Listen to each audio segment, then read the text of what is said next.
Katingala po na ako. Kaya ako sa labat ako sa umaga. Sa labas ka sa umaga? Sa labat. Ako sa labas ka sa umaga.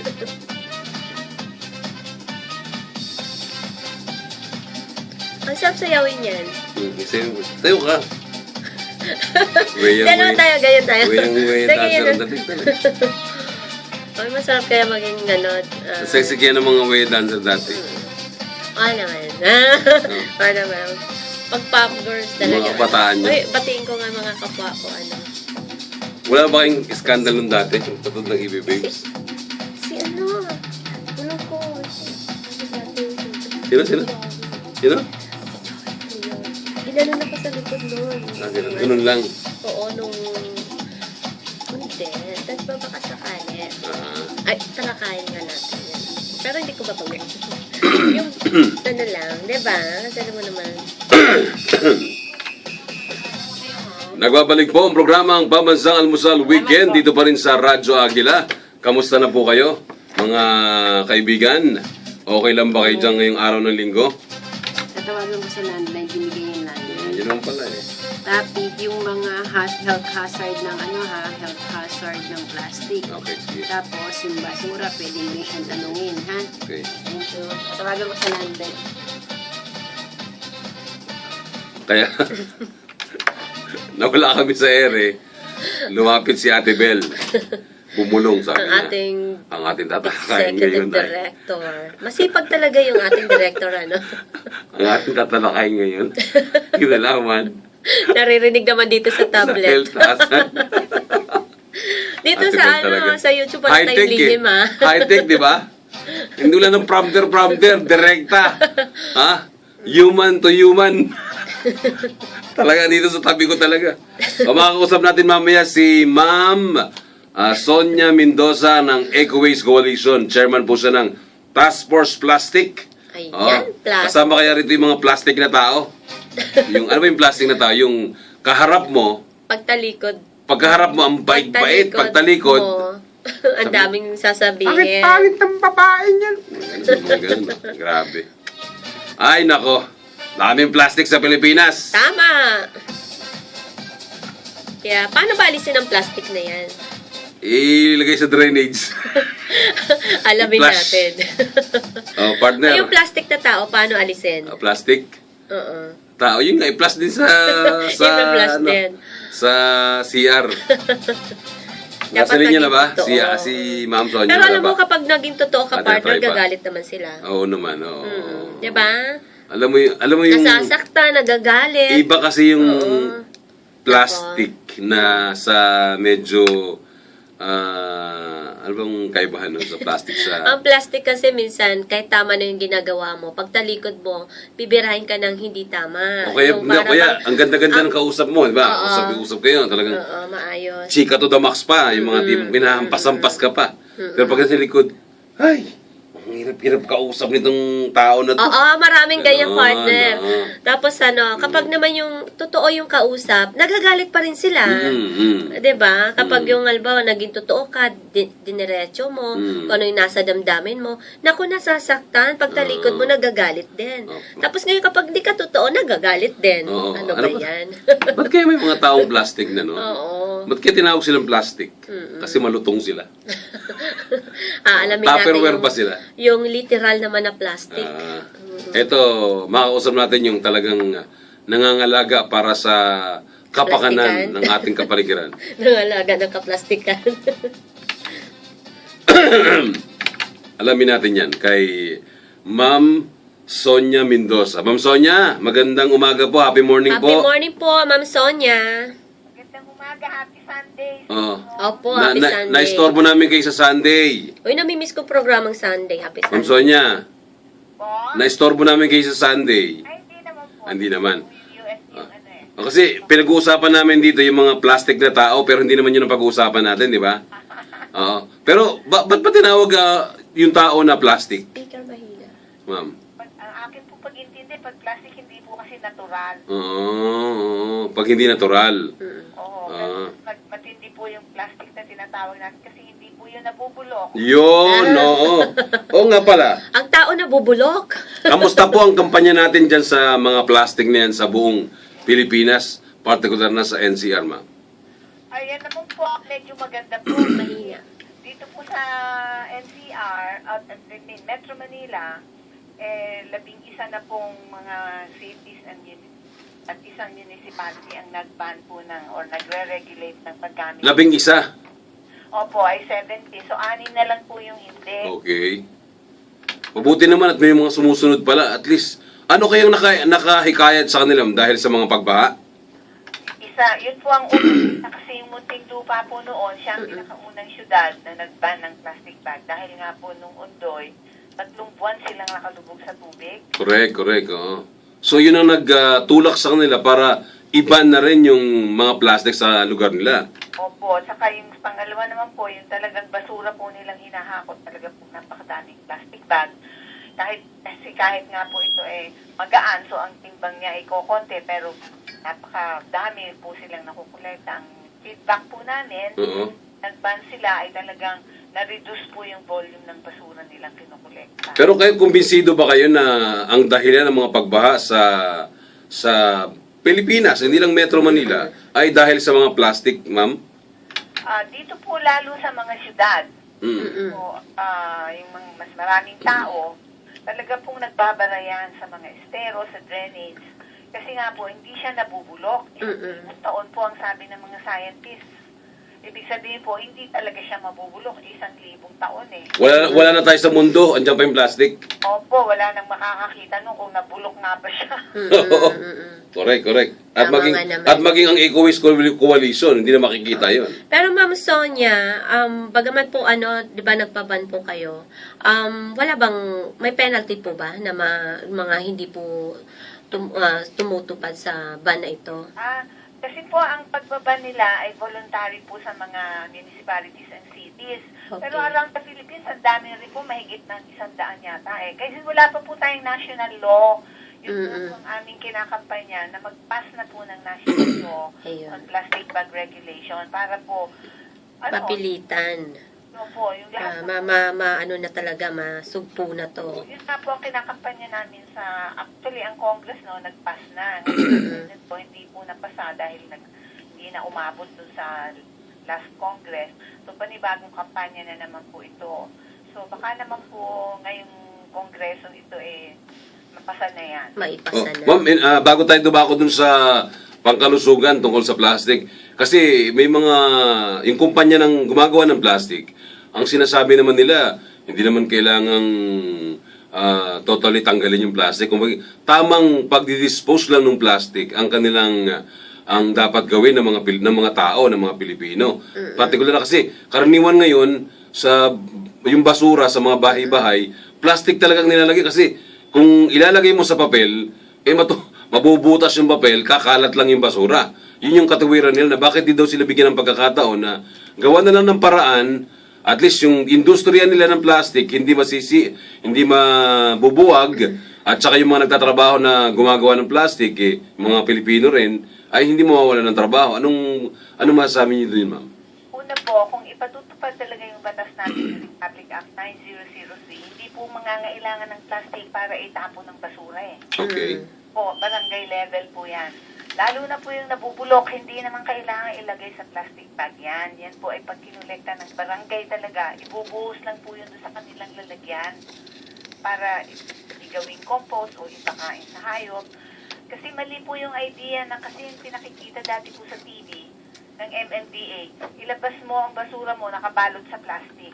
Oo, yun nga Dadami po ng dadami ang ating plastic bag na basura. Actually, ang pinapaban lang po naman at nire-regulate yung plastic bag. Kasi nga po, yan talaga po ang napakahirap kolektahin. Kasi po, hindi lang po sa Pilipinas ang problema niya. Buong mundo po ay madami na pong nagbaban dahil nga talaga pong salot siya sa kalikasan. Lalo na po sa dagat. Okay. Para sa mga laman dagat din, delikado para sa kanila, no? 100,000 pong sea mammals ang namamatay gawa ng plastic bag. Anyway, ito ma'am, puntahan na natin yung sinasabing, ano bang dulot sa kalusugan naman ng tao itong mga plastic na nakakalat ngayon sa buong Pilipinas? Ay, kasi po, ayun nga po, nag-test po yung EcoWaste. Kami po, Mother Earth Foundation, member po ng EcoWaste Coalition. Apo. Yung coalition yan. Mm. Nag-test nga po, bukod dun sa aming mga ginawang audit sa mga Manila Bay, Laguna, Dibay, eh talaga pong mataas po yung plastic bag na nakukuha. And total plastic waste. Ngayon po, yung nag-test naman po ang EcoWaste Coalition, meron po kaming tinatawag na XRF or X-ray fluorescence machine. Nag-test po kasi nga po, implemented na po ngayong September ang ban sa City of Manila. Punta po sa Divisoria, tinest po yung mga plastic bags doon. Parang 40% or 50% po ay nakitaan ng lead. Okay. Tapos ng neurotoxin at saka isa pong reproductive toxin din. Okay. Lalo na po pag mga bata ang naka-ingest niya o nalagay sa katawan nila, yung pong IQ ng bata ay bababa at hindi na po yung tataas. Naku, mapipigilan Totoo yung yan, ng partner, IQ. oo. Opo, lalo din nga po din sa mga gawa po ng lead paint na ginagamit nila. So, karamihan naman po ng plastic, may pintura po eh. Correct. Hindi naman po plain na puti. Opo. So, yun po yung pagkalalo na po pag may yellow paint. Kahit na po minsan hindi dilaw, orange, yung mga bright colored paints na ginagamit nila, yan po ay malamang po may lead. At saka meron din pong ibang heavy metals like chromium, arsenic. Lahat po yan ay lason. Ngayon po, yung isa pang ang nakita ng EcoWaste Coalition, yung pong ginagamit na panggata sa palengke, kasi yun po yung plastic bag na net. Oo, yun nga po, yung pinampipiga. Opo. Yung pinampipiga, Oo. bago ilalagay nila dun yung kinayod na nyo, Correct, oo. lagay dun sa pigaan, yun pala pong basta yung pong mga maraming kulay na plastic net, Oo. bag, Yung may mga red, yellow, blue, gano'n, no? net. Opo, mas maganda na po sanang gamitin nila yung isang kulay lang basta huwag dilaw. Ay, ganon. Kahit anong kulay, wag lang dilaw. Ganon. Kasi pagka po ang ginagamit nila eh, kasi attractive yung color, yung stripes na red, Oo. Opo. yellow, sobrang taas po ng lead niya kung ang allowed po ay 100 parts per million. Naku. Naku, ngayon ko lang alam niya. Grabe Ang pala. color pala, may kinalaman pa. So, hahalo dun sa gata yun, tapos pag niluto mo, hindi ba mamamatay yun, ma'am, pag niluto na? Yung... Wala yun, dahil heavy metal po yan eh. ganun po ba? So, anong dulot niyan sa kalusugan po ng tao, ma'am, kung sakasakali? Yun nga po ay sa neurotoxin, ang naa-affect po ay yung Yung brain. Brain. brain, saka yung ating nerves, ano po. Tapos nagiging ano din po siya sa reproductive system. Okay. So, ma'am, sa tingin nyo, isa ito sa dahilan kung bakit pabata ng pabata yung mga namamatay sa Pilipinas, hindi na umaabot dun sa stage na talagang yung edad nila. Dahil nagkakasakit sila ng maaga. Ilang taong ka na ba, partner? Bata pa. Ano, ma'am? Anong sagot niyo po, ma'am? Hindi naman po siguro yung masasabi natin yun ng dahilan. Yun po ang na-affect talaga lalo na po sa mga children, sa mga kabataan. Lalo na yung age na mga talagang infant to 7 to 10. Yung po, ang IQ po nila ang na-affect. Pag-aaral po sa ibang bansa, ganun po ang effect ng lead. Kaya parang napakas... Po yung IQ. Pag ang IQ nyo po, hindi na yung tataas kapag bumaba. ganun po pala yun. Pag bumaba siya, Po yung ating mga kabataan, sila po yung tatanda, di bobo na po yung ating... kumbaga parang slow na mga bata, ganun. Mahirap makagets. Hindi sila... Isang sabi mo lang ano yun? Ganun, ma'am. Kahit pakainin mo sila ng mga gulay at ganyan, na-affect na po yung IQ. Yun Kaya pala. So parang yung paulit-ulit na mga bata, pag sinabihan mo ng isang beses, ano po yun? Ganun, parang ganun, ma'am. Ayun po, mahina yung kanilang pag-intindi.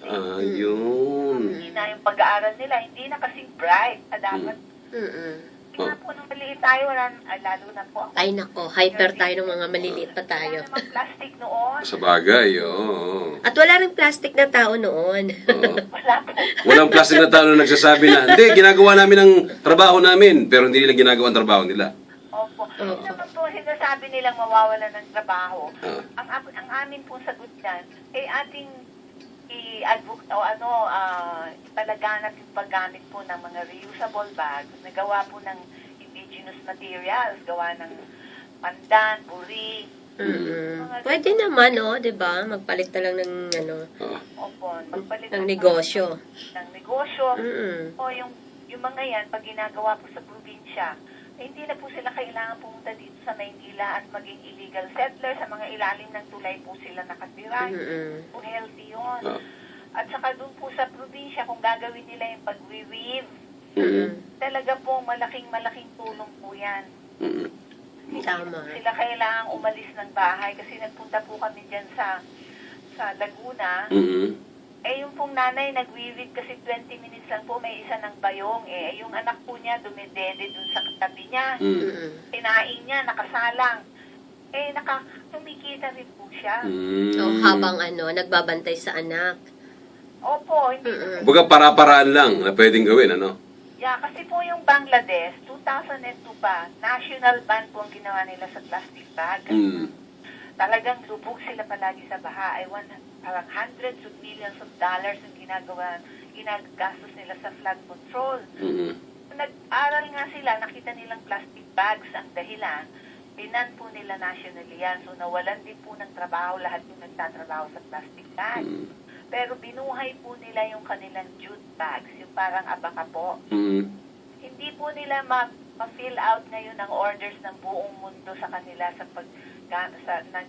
jute bags na yan. Ba't po hindi natin gayahin yun? Export pa po yan. At saka, gamitin lang po sa buong Pilipinas yan. Buhay na po yung industry na yan Sa ngayon, ma'am, gaano kalaking porsyento na ang epekto ng plastic sa Pilipinas? Saka sa pag-aaral niyo po, ma'am? Epekto ng plastic po sa Sa Pilipinas, sa mga tao. Ay, naku, napakalaki na po kasi lahat po ng... Kaya pa ba nating isalba? Ay, palagay ko pwede pa po naman. Kaya pa naman. Okay. Marami na po ngayong conscious na kahit hindi po namin nga ina-advocate na papel ang gamitin kasi nga po mahuna at ganyan. Pero pag namili po kami ng papel o plastic, papel na po ang pili. Sabag. Mas gusto po namin yung reusable bag sa lagay. Ito ma'am, may tatanong sa inyo si Partner Horizon. Kasi pinipilit natin na talagang papel na lang gamitin o mga papel na bag. Pero pag pumunta ka ng supermarket, ano yun, Horizon? Oo nga, Ma'am Sonia, kasi itong si Tita Bilarde ng Payatas, Quezon City, nagtatanong po kasi, kunin daw po ang inyong opinion hinggil doon sa supermarket, na kung saan pag bumibili daw po pala sila doon. May option ka pa Oo, so nasa iyo kung... Tinatanong ka pa, ma'am may papel o plastic. Dapat ba? pag sinabi... Pero may bayad. Mandatory dapat ganun. Then, depende pa sa laki ng plastic partner So, Ma'am Sonia, ano pong masasabi natin dyan? Sa Quezon City, ang regulation po ang ginawa ng Quezon City government. Pag nakalimutan niyo magdala ng bag niyong sarili, bibilhin ninyo kung gusto ninyo yung plastic bag o siguro kung papel, bibilhin ninyo. Kaya nga po, yun na po naman ay isa ding deterrent. Hindi rin siya hindi rin siya kumbaga, hindi rin siya kakampi ng ng eco waste, ma'am, kasi may option ka pa rin Di ba? Kaya nga po, at saka mura lang po kasi, 2 Kaya yung may mga pera, barya lang naman sa kanila yun. Nakabili nga sila ng grocery nila 1,000, 2 pesos na bag, di kaya nila bumili. So, kaya nilang bumili nun, di ba? Mahirap magpagawa. Kahit ako, mama, natutokso ako Opo. Lalo na pag ang kakargahin ko ay, nakita ko yung mga grocery ko, marami, mabigat. Marami na. Siyempre, kaysa sabihin ko na, gawin mo na sa papel na lang, kaso, minsan, ang mas dami maganda mo bag, kasi, mas madaling bitbitin yun. Pero minsan partner ako talaga karton, di ba ma'am Oo. Sonia, yung karton nila. Hindi rin kasi mapapagbigyan lahat ng supermarkets na karton lahat kasi sa dami po na Sa bagay. Pero, na binigay na gamit saan nakalagay yung mga binibenta nilang mga goods doon sa supermarket. Hindi rin po kakasya yun Pero solusyon, kumbaga ma'am, ang solusyon talaga sa bagay na ito ay magkaroon talaga ng national law tungkol sa pagbabawal ng plastic. Opo, maganda naman. Mandatory talaga na pag sinabing bawal ang plastic, kahit wala lang option, ganun. Opo, ngayon yung po mayroong lumalabas na oxo biodegradable plastic bags. Yung po, ano po yung pag-iisip ng tao na kahit ito plastic, ito biodegradable, hindi naman po totoo yun. Hindi po nagbabiodigrade yung mga bags na yan, nagde-degrade lang po, nagiging maliliit na particles. Hindi rin po yan matutunaw. Ano gawa saan yun, ma'am? Gawa din po yan sa langit. Ganun. Ba't, kumbaga dinadaya lang tayo ng mga negosyante? Nilagyan po nila yan ng chemical para po ma-break yung kanilang binders kasi ang plastic po ay polymers. Naku, Okay. paano ba yan? So, gusto nilang lumusot, ha? Gusto nilang lumusot para... So, nakalagay po doon sa marami, okay lang ito kahit plastic kasi biodegradable. Natutunaw, sinabi. Pero walang natutunaw na plastic. Hindi po natutunaw yun kasi galing po naman yan sa petroleum. Yan. Nagiging maliliit lang. Problema din po yun. Madudurog yan. Babara pa din po yan kasi hindi man siya natutunaw. Iba Tama. din po yung tinatawag nilang compostable plastic. Sa po, galing sa mais, sa patatas, sa kasaba. Pero yun naman po, magkukompete ka sa pagkain. Magagawing plastic bag yung mais. Yan yung staple food ng maraming bansa like Mexico. Aakit po ang presyo ng mais. Oo nga, no? Sa bagay, oh. Alam mo, Ginagawa mong pagkain, ba't mo gagawin plastic bag yun?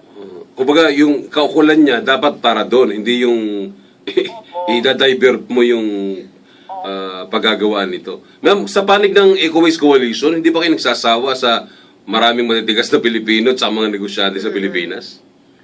Hindi naman po. Mahaba pa ang pasensya nyo. Dahil sobra kasi nilang pag-aalala rin sa ating bansa at sa susunod na mga henerasyon. Kaya nga, Kasi may mga anak din sila, Ma'am Sonia, di ba, Ma'am? Kaya nga tinatanong ko si ma'am, mahaba pa pasensya nyo, ma'am? Para po yan sa ating lahat So mahaba pang PC nyo, ha? Tuloy-tuloy lang to, ha? Kami nagsasawa dyan. Anyway, Ma'am, kaisa ka namin. Kami ma'am, hindi rin kami magsasawang sumuporta sa inyo at kung may mga proyekto kayo at mga programa kayong ikakampanya, isusulong din namin yan, ma'am, ha? Maraming Dito sa Radyo Agila. Kailangan po namin ng media dyan. Papakalat po talaga yung kaalaman na yan. Okay. Opo, sang-ayon kami dyan, Ma'am. Okay. Ma'am, baka may gusto may announcement na kayo, ma'am, na mga activities na gagawin. Go ahead po, ma'am.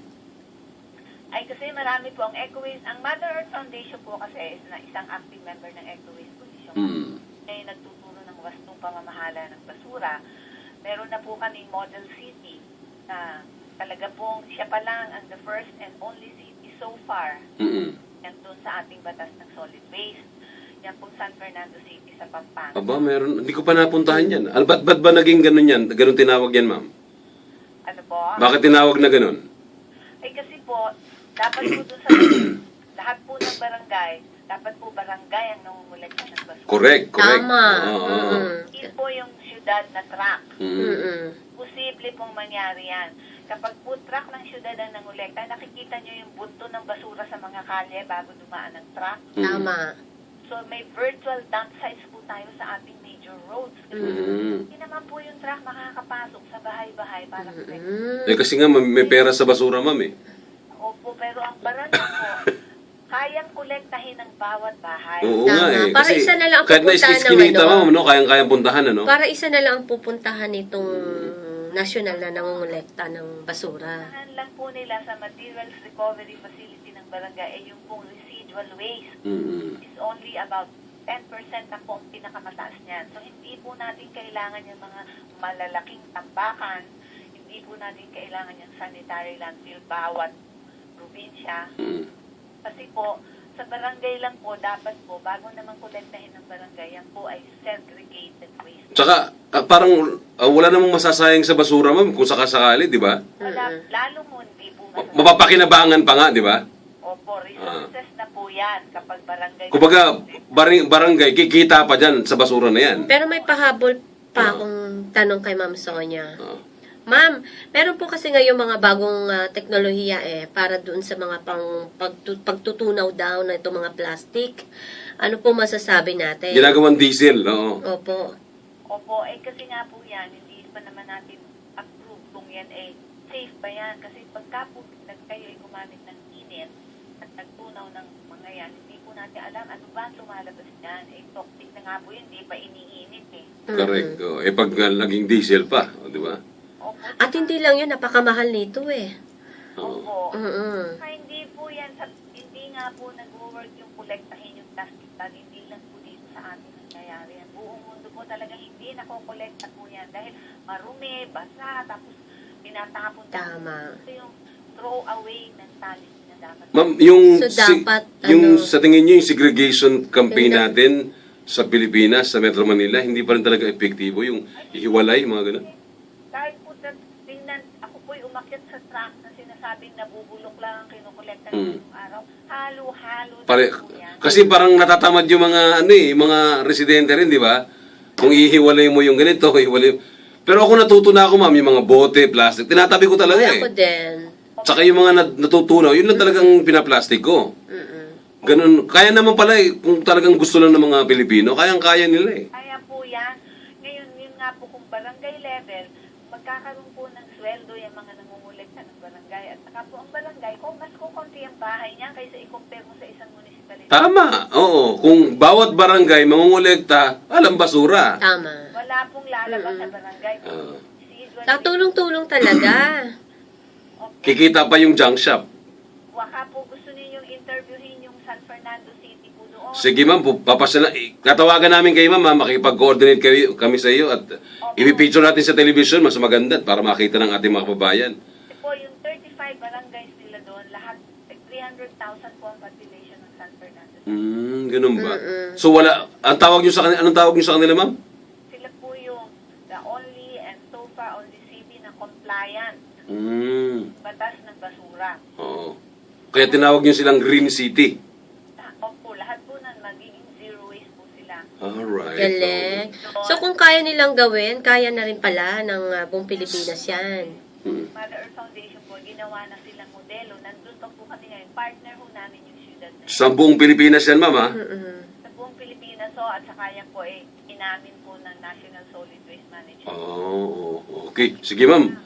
Papasala namin para may pakita sa publiko na merong ganyan at maging huwaran sila ng ating mga kababayan, ha? Ang mayor po dun, si Mayor Edwin Santiago. Dati po si Mayor Oka Rodriguez. Ngayon po congressman siya.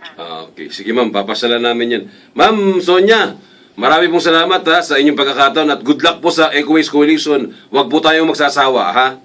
Opo, maraming salamat din Ray and Horizon. Maraming salamat po. Maraming salamat po. Yan po si Ma'am Sonia Mendoza ng Ecoways Coalition, Chairman po ng Task Force Plastic.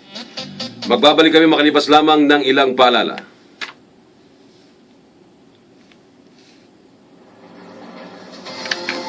EBC, Tama naman yun. Eagle Broadcasting Corporation. Ito ang Radyo Aguila.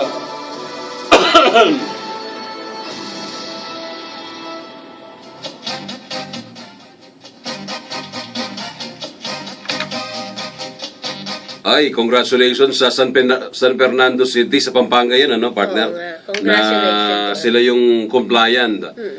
Ibig sabihin, sumusunod sila doon sa segregation scheme na matagal nang ipinatutupad sa Pilipinas, yung nabubulok at hindi nabubulok. Ano ba yung mga nabubulok, partner? Halimbawa, yung mga ulam natin, Yan, na tira-tira. tira-tira, Yung mga kanin, kanin. na masyadong mayaman tayo, tinatapon natin yung kanin natin. Opo. Ako partner ngayon, ako partner patuloy pa rin talaga akong nagtatabi ng mga bote ng soft drinks. Ay, yung plastic ng soft drinks. Talagang iniipon ko siya. Then pag marami na mga ilang sako na, dinadala ko doon sa isang lugar na mga may hirap talaga para po meron silang pagtataniman. Akala ko dinadala mo sa Itbulaga. Ano ba meron doon? Hindi. Tumatanggap sila ng mga plus. Ginagawang upuan yun, partner. Hindi mo ba alam? Hindi, marami yun pwedeng gawin. Tinutunaw yun Oo. at ginagawang upuan para sa ating mga estudyante na mawalang upuan kasi yung gobyerno kulang na kulang sa tulong. Kaya ginagawa ng mga pribadong sektor yun, partner. Talaga. So, ganun din sana nga matuto na tayo mag-segregate talaga. Kung nabubulok, nabubulok. Kung mga hindi nabubulok, itabi nyo rin. Tama. Mapakinabangan Uy, pa. seryoso diba? talagang campaign yan, partner. Talagang Ba't kaya para po sa talaga sa inaharap. Alam mo, partner, bata pa lang ako. As in, bata pa lang ako. Ngayon. Naririnig ko na yung segregation na yan eh. Oh, tama. Pero hanggang sa ngayon, segregation pa rin. Parang ayaw pa rin gawin ng ating mga kababayan. Bakit kaya? Kasi tigas maraming ulo. matigas ang ulo. Hindi lang talaga, matigas ang ulo, partner. tamad. Tamad. Kasi, alba, basurahan nila sa bahay, for example, ito. Lagay lang ng lagay dun eh. Bulok, mabubulok, o hindi nabubulok, dun na. Ang daming tamad. Oo. Pati nga Sobra. bote nilalagay din dun eh. Opo. Yung babasagin, nilalagay din dun. Pwede mo naman pakinabangan pa yun. Pwede mo Tama. ibenta. Tama. Diba? Paano kasi mga tao ngayon, nakaupo na lang, computer gimmick, Oo. walang Naka-tablet, pakialam, internet. pakundangan, walang pakundangan sa basura. Dapat Tapos talaga. pag nagbaha, nagre-reklamo. At mga walang pakialam sa kalikasan. Ako talaga partner, at to be honest, ako yung Ako galing nag-segregate. talaga ako sa ganyan, partner. Nag-segregate ako yung mga di nabubulok, mga bote, plastic, iniipon ko, binibigay ko dun sa kapatid ko, pinakikinabangan niya. Tama. Ganun ang katindi partner. Sana gawin din ng ating mga kababayan para sa ganun. Makatulong po tayo sa ating, in our own little way, Maging makatulong tayo sa responsable na mamamayan. Pilipinas. Diba, partner? Hindi yung basta mabuhay ka lang para kang ikaw lang ang tao sa mundo. Oo. Kung sumisweldo ng napakalaki, walang pakialam sa kalikasan, sa kapitbahay. Buti sa... nga yung mga putsing ngayon, partner, talagang papel lang ginagamit. Tama yun sa ngayon talaga ako dyan, Maganda partner. Kaso meron pa rin silang plastic cup. Dapat Opo. plastic, papel na rin yung kanilang ano. Opo. Merong Diba? papel na Pero ano. may papel ng ginagawa Opo, sa kape, di ba? Oo, meron ganun. Oo. Sa mga bendo nga dyan, So, problema partner, papel mahal. yun. Yun nga lang, nagiging mahal. Problema. Dapat, yan ang magiging po gawin ng gobyerno natin. Na gawing Alternatibo. mura. Mura. Itong mga, mga pag wala ng papel plastic, papel na naman ang gagawin, yan. Pero gawing mura. gawing mura. Huwag namang masyado. Siguro, Para ngayon na, mapilitan. Kaya ayaw natin minsan kasi ang mahal. pero ngayon lang naman yan siguro, partner, dahil wala pa tayong batas. Pag nagkaroon tayo ng batas, na mandatory na talaga, sigurado mumura yan. Tama. Kung hindi sila Mumurahin natin sila. Why get well daw kay Nanay Lita Yan. Bernardo. Okay. Sino yan? From Banji San Juan. Sally Fajardo, si Edith Marcoso at Ellen Aragon. Yan. Happy listening to Tita Presi at Tito Alfonso Ferrer from Lee, Hilario ng Cavite. Hello po kay Nanay Nita at Tatay Rick Hilario ng Buenavista. General Trias Cavite, Father Jet ng Evangelista Makati City. Hindi, from Jet, hindi sa father. From Jet, Father Jet. Kala ko may father From na Jet naman. ng Evangelista Makati City.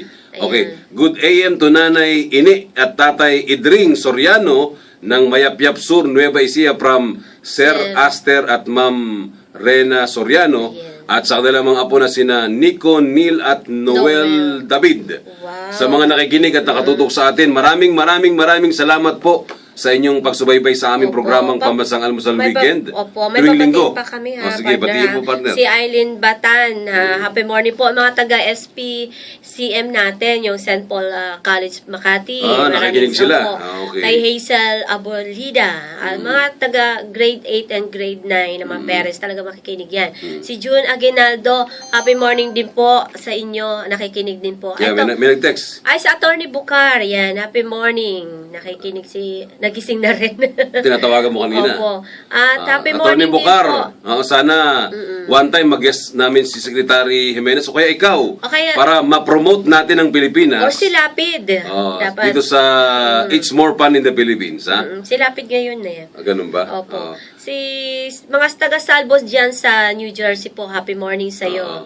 At si Gina Bibbs po sila, ang dami nito. Sa Rod Ortega, happy morning Happy po. morning din sa aking mga kamag-anak, sa ate ko na sa Malaysia, si Ate Lori, si Kuya David, sa kanyang mga anak na sina Oliver, si Luis, at same time si Michael na kamukha ko. Poging-pogi. Ay, mga British taga accent. New York City ha. Happy morning po la Mamita Rosela Supremo at mga ka-Ate Eunice Gruner family po. Happy morning Yan, po sa happy inyo morning. lahat. At happy morning din sa mga nakikinig sa aking kapatid na si Bert Mercaral dyan sa US at si Ate Sally at sa aking pamangkin na si Moriel Bello na ngayon nanonood dyan sa bahagi ng Amerika. At sa aking Kuya Jong na nakikinig dyan sa Bayambang Pangasinan, happy listening sa inyo. Si Ate Alu, kay Jamer, kay JM, at kay Jam Jam. Anyway, partner, wala na rin tayong oras. Natin, basahin mo nga yan. Opo. Ayan, napakarami. Abangan po ninyo mamaya programa ng Men and Business. Anchored by, si Lad Agustin. And Reggie Panganiban. Panganiban. Susunod na po yan, ha, dito sa ating programa, ha. At pakinggan nyo rin siyempre yung programa ni Miss Bell Sorara, yung Health Watch po. Yan. Health Watch ni Bel Surara. Maganda ang topic. Tatalakayin throat care, yung pag-aalaga Ay, oo, sa ating maganda lalamunan. yan. Isang ENT specialist, ang kanilang guest is ni Dr. Lenny Soriano, Soriano. alas 9, hanggang alas 10 ng umaga. At syempre, yung ating programa po. Susunod ka na dyan. Opo, Oo. Shopper's Talk 10 to 11 naman po. Okay. Paalam na tayo, partner. Okay, paalam na po kami. Every Sunday po ang ating programang Pambansang Almusal. At araw-araw na po silang makikinig sa programa Oo. dito sa DCEC, partner. Oo. At marami po salamat sa ating mga masusugid na tagapakinig. Ang inyong lingkod po ito, Miss Horizon Chaser. Okay. Marami pong salamat sa inyong pagsubaybay. Men in Business, susunod na. Ako naman po si Raymond Caral. Mabuhay, Pilipinas!